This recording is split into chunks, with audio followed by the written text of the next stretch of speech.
joined here by Rishab, who is the team manager for the JU Solar team, a Swedish team, one of 4 in the 2019 Bridgestone World Solar Challenge. Tell us about what's going on here today with your team. Well, we are here today for static scrutineering, and the good news is that we got a lot of greens. There's only one red, and the problem with that is to move the emergency button, and that's an easy fix. So we are going to come here tomorrow morning again and get it done. So that's 13 out of 14 checks green boxed, which is a pretty good outcome for a team in their first run at scrutineering this year. Well, I would say yes, because most of the people testing it out, checking is out today, they were really impressed with the speed we were going ahead, and especially with the battery pack. The guy who was testing there, he has been doing it from 1987, I believe, and he's like, this is the best battery pack I have ever seen. I'm really proud of that, and I'm proud of the whole team because they pulled off something really good. And everybody here today, they were like, you guys were the fastest we have checked so far. So a pretty strong performance then by all accounts. Tell us a little bit about the preparation that you've had to put in to get to this point then. We had to put in a lot of effort, to be honest. First thing, when we arrived here in Australia on the 24th. We had a lot of small things to finish before we could start testing in Australia and doing our scrutineering. But the vehicle got delayed by about 2.5 weeks. So we were all really frustrated about it. We got our cars. I somehow managed the team to keep them down and normal. And then we kept on pushing ahead. Let's do this much, done.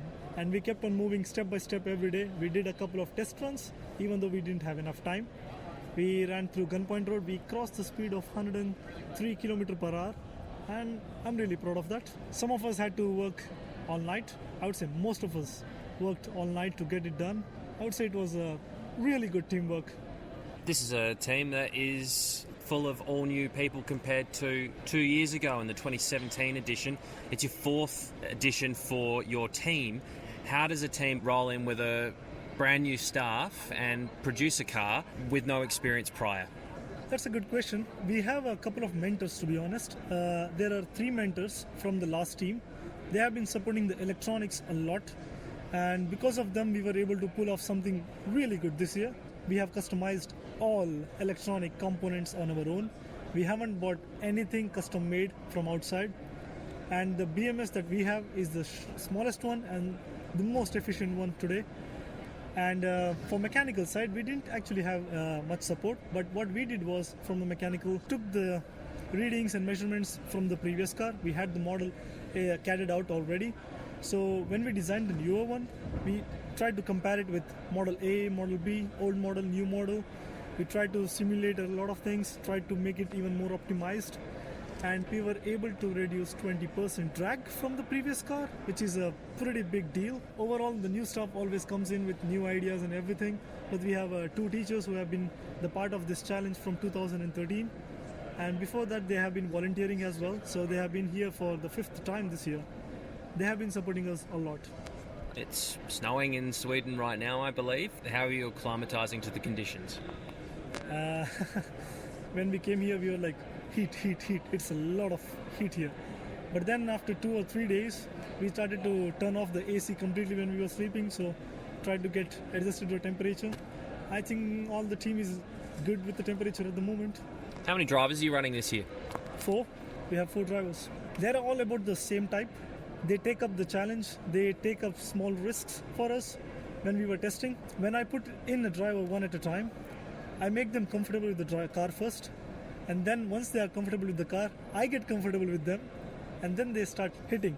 The target for us is to achieve a better position. Each of the drivers want to do that safely. Safety is our number 1 priority though. I guess at the end of the day, you want to be able to get your car on the starting line, and what might be the difference between the fastest time and a crash is something that you need to take into account as team manager. Hot laps, we haven't recorded the best times yet. But we'll be able to do pretty good hot lap and try to achieve a better position so we don't have to overtake many teams. And explain to us your role with the team as a team manager. What do you do, and particularly when the challenge gets underway on the 13th, what's your role on the road? My role on the road is I'll be directly talking to the driver. So any kind of decision that comes from, any information I get from the strategy car, sometimes I will have to deal with a very risky situation and have to decide whether to put the team at risk or not. And based on how risky the situation is, I'll have to decide and take the shots on time.